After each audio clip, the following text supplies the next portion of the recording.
Hello guys! Welcome to my vlog and episode. And for today's video, so ngayon pupunta tayo sa Mount Fuji. So galing dito sa Shinjuku, papuntang Mount Fuji, magta-train tayo. So it's my first time going there. So last time na nag-Tokyo kami, hindi kami nagpunta kasi parang walang snow ata yung tuktok ng Mount Fuji. So for ilang years yun na meron, tapos biglang nawalan. So, sabi ko wag na lang pumunta para yung sa experience. Pero ngayon kasi, ang problem naman, cloudy sa labas. So, tignan natin kung magpapakita si Mount Fuji sa amin. So, good luck na lang. Tignan natin kung anong mangyayari for today's video, guys. So, stay tuned. Intro muna tayo.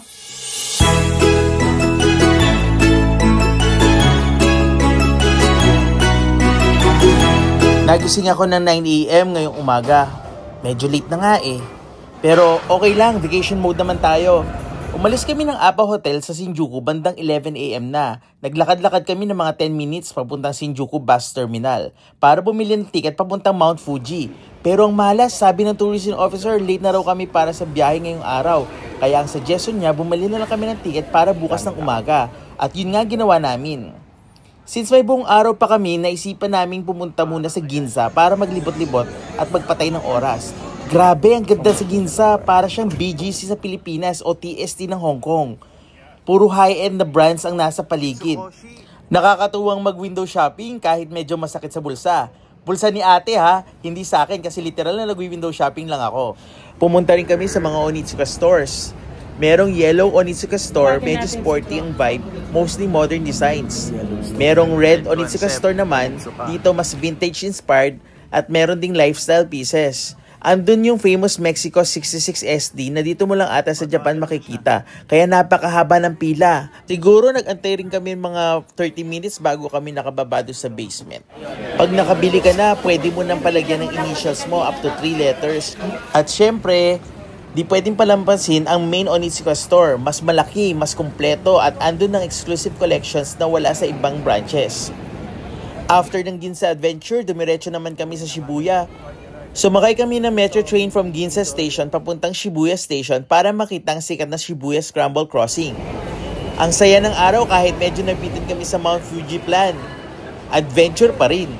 Paglabas pa lang ng Shibuya Station, ramdam mo na agad ang energy ng lugar. Ang daming tao, iba-ibang lahi, iba-ibang itsura. Pero lahat may isang goal, maranasan ang Shibuya Scramble Crossing. Isa ito sa pinaka-iconic at pinaka-basic pedestrian crossing sa buong mundo. Imagine, libo-libong taong tumatawid dito na sabay-sabay sa loob ng 1 minuto, pero kahit ganun karami ang tao, hindi sila nagkakasalpukan, lahat tuloy-tuloy lang. Nakakatawang panoorin, may mga turista na todo selfie, may iba na nag-film ng TikTok, at may mga locals na sanay na, tuloy lang ang lakad. Di kalayuan sa crossing, nandoon si Hachiko, ang bronze statue na isa sa pinakamahalagang aso sa kaysaysayan ng Japan. Alam mo ba, si Hachiko ay isang Akita dog na araw-araw hinihintay ang amo niya sa harap ng Shibuya Station. Kahit papumano na ito, ilang taon niyang ginawa yon hanggang sa huling araw niya. Kaya naging simbolo siya ng loyalty at unconditional love. Ngayon, paboritong photo spot na si Hachiko. Kapag pumunta ka malapit kay Hachiko, mapapansin mong laging may nakapila para magpa-picture sa kanya. Parang modern day pilgrimage ng mga taong naghahanap ng inspirasyon o simpleng gusto lang makitang legendary na kwento ng isang tapat na aso. Puti pa ang aso, tapat.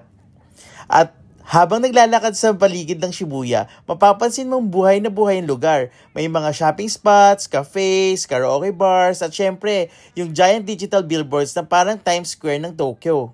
Shibuya is chaos and order all at once. Modern pero may lalim ng kasaysayan. Kakaibang experience na dapat maranasan.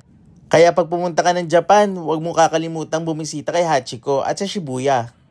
Si ate, so mag-ramen ulit.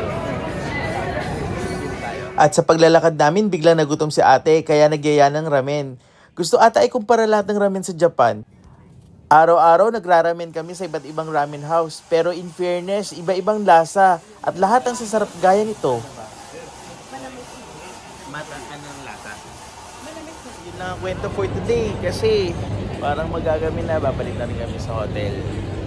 So, thank you guys for watching. Babu!